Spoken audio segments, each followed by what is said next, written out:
All right, guys, which one of these is the king of 45 ACP?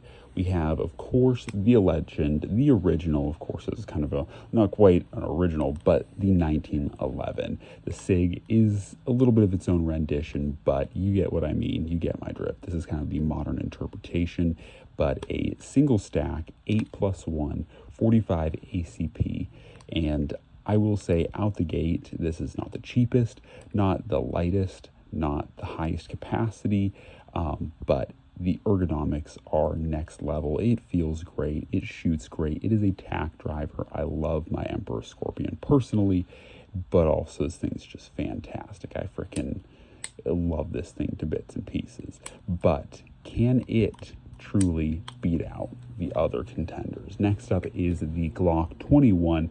This one is the cheapest, the highest capacity, still an extremely durable, and probably actually the lightest. Honestly, this probably checks all three boxes if we're being honest, but does it do everything in the best way? And that's, I think, the biggest downside to the Glock is the ergonomics are arguably definitely not as refined as the SIG or I should say 1911s in general, and it is definitely incredibly bricky. Now, some of the more modern generations have solved this, but this being a Gen 3, it is essentially a block. It is very, very squared off and just not the most optimal.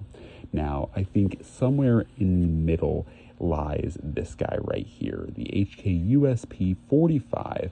This thing, once again, being in 45, is, I think, probably the middle grounds. Once again, not the most expensive, not the lightest, not the highest capacity, but it probably just strikes a little bit of everything. It's not striker fired, it's DASA, and it is just a really, really dead nuts reliable gun. This thing will outlive you, outlive your children, grandchildren. It's designed to just live forever.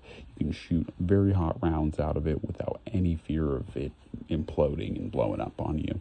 And yeah, it's just a great, great gun. So I don't know. The USP 45 in pop culture is very well beloved as well. It's a cool gun. It really, I think, kind of strikes a good balance between something like a Glock 21 and something like a 1911. Now, personally, as you can obviously see, I own all three, so I'm indecisive as heck, but I think that genuinely the USP, if you could only have one of these 45s, would be the number one option.